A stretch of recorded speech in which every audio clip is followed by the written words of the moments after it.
Hello दोस्तों, आज की क्लास में हम आपको बताएंगे टेली के अंदर जर्नल वाउचर क्या होता है। सबसे पहले देखो, हम यहाँ पे वाउचर्स को ओपन कर लेते हैं और यहाँ से हम जर्नल वाउचर को ओपन कर लेते हैं। सबसे पहले हमारे को ये जानना बहुत ज़रूरी है कि एक्चुअलिटी में जर्नल वाउचर होता क्या है और किस पर्पज से इसका यूज किया जाता है। देखो, बिजनेस के अंदर बहुत सारे ऐसे ट्रांजेक्शन होते हैं जो क्रेडिट बेसिस पे किए जाते हैं, यानी उधार में किए जाते हैं। तो उधार में जितने भी ट्रांजेक्शन किए जाएंगे उनको हम जर्नल वाउचर में रिकॉर्ड करेंगे। जर्नल वाउचर एक प्रकार का एडजस्टमेंट वाउचर भी होता है। इसमें एडजस्टमेंट रिलेटेड सभी प्रकार के ट्रांजेक्शनों को भी रिकॉर्ड किया जाता है, जैसे जीएसटी का एडजस्टमेंट हो गया, किसी पार्टी का एडजस्टमेंट हो गया, या कोई एडवांस पेमेंट का रखा था उसका एडवांस पेमेंट का रखा था उसका एडजस्टमेंट हो गया। तो जितने भी एडजस्टमेंट से रिलेटेड या फिर क्रेडिट ट्रांजेक्शनों को हम इस जर्नल वाउचर में रिकॉर्ड करेंगे।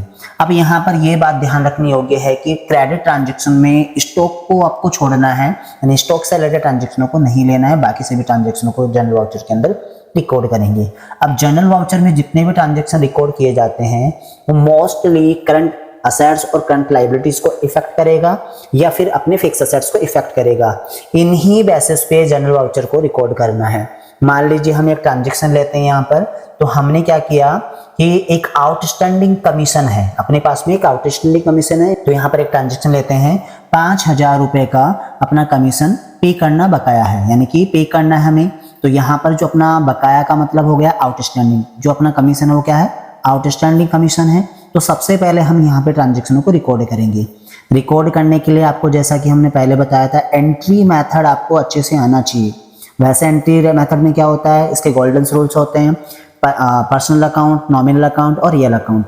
आपको मैंने ट्रिक बताया था कि बिजनेस में कुछ भी चीज आती है उसको डेबिट में लिखना है, बिजनेस से कुछ भी चीज आउट होती है तो उसको क्रेडिट में लिखना है। अब सबसे पहले बात करते हैं यहाँ पर कि हमें कमीशन पे करना था, बट वो तो आउटस्टैंडिंग है। तो अगर आपको आउटस्टैंडिंग को भूल करके ये देखना है कि कमीशन अगर अपने पास से जाता तो केस किधर आना चाहिए था, क्रेडिट साइड में। क्रेडिट में अपने को केस लिखना होता और डेबिट में क्या लिखना होता, कमीशन पे लिखना होता। बट यहाँ पर डेबिट में कमीशन पे तो अपनी जगह ठीक है, बट क्रेडिट में केस नहीं आएगा क्योंकि आउटस्टैंडिंग है। तो आपको केस की जगह भी क्या लिख देना है, आउटस्टैंडिंग कमीशन पे।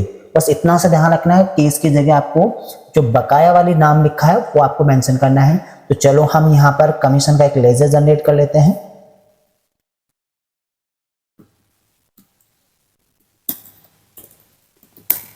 जैसे कि आपको हमने बताया था, यहाँ पे कमीशन पे लिखा है, इसके आगे आउटस्टैंडिंग नहीं है, तो कमीशन पे तो अपना इनडायरेक्ट एक्सपेंसेस की कैटेगरी में आता है, तो यहाँ पे इनडायरेक्ट एक्सपेंसेस लेंगे, इसको एक्सेप्ट कर देंगे। इसके बाद जितना भी अमाउंट हमने लिया वो अमाउंट यहाँ पे फिलअप करेंगे। देन यहाँ पे क्रेडिट में, अब यहाँ पे केस आने वाला था लेकिन केस तो बकाया है, तो बकाया को हम क्या बोलेंगे, आउटस्टैंडिंग। तो हम यहाँ पे आउटस्टैंडिंग के नाम से लेजर बना देंगे।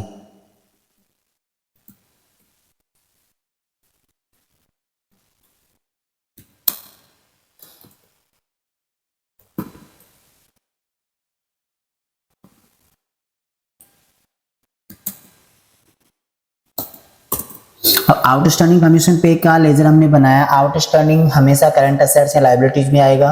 अगर पे है तो करंट लायबिलिटीज होगा, अगर रिसीव है तो करंट असेट्स होगा। तो हमारे यहाँ पे पे लिखा हुआ है तो हम करंट लायबिलिटीज भी इसको लेंगे। एंटर करते हैं, इसको भी एक्सेप्ट कर लेंगे। अब जैसे इसको एक्सेप्ट करेंगे यहाँ पर तो अपना एंट्री रिकॉर्ड हो जाएगा। अब एंट्री रिकॉर्ड होने के बाद में आपको ये पता होना चाहिए कि एंट्री कहाँ कहाँ शिफ्ट होने वाली है।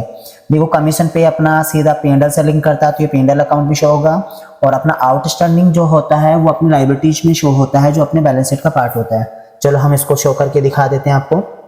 तो यहाँ पे प्रॉफिट एंड लॉस पे जाएंगे और L+F1 जैसे ही करेंगे तो देखो यहाँ पे कमीशन पे अपना एक्सपेंसेस के रूप में 5,000 रुपीज दिखा रहा है, और यही चीज आपकी बैलेंस शीट में भी शो होगा जो करंट लायबिलिटीज का पार्ट है आउटस्टैंडिंग के रूप में। तो यहाँ पे देखो आउटस्टैंडिंग कमीशन पे दे रखा है 5,000 रुपीज। तो इस तरीके से हम जर्नल वाउचर का मोस्टली यूज क्रेडिट ट्रांजेक्शनों के लिए और एडजस्टमेंट ट्रांजेक्शनों के लिए यूज करते हैं। बाकी इसके अंदर बहुत सारे ट्रांजेक्शन होंगे जो हम आपको आगे क्लासेस के अंदर बताने वाले हैं। आपको अगर और चीजें देखनी है तो आप लोग हमारे चैनल पे विजिट कर सकते हो, और वहां पर आपको अलग अलग तरह की अलग अलग आइडियाज के साथ में टेली के अंदर डेटा रिकॉर्ड करना सिखाया गया है। आप लोग जाकर के देख सकते हो। आज के लिए इतना ही। Thank you so much.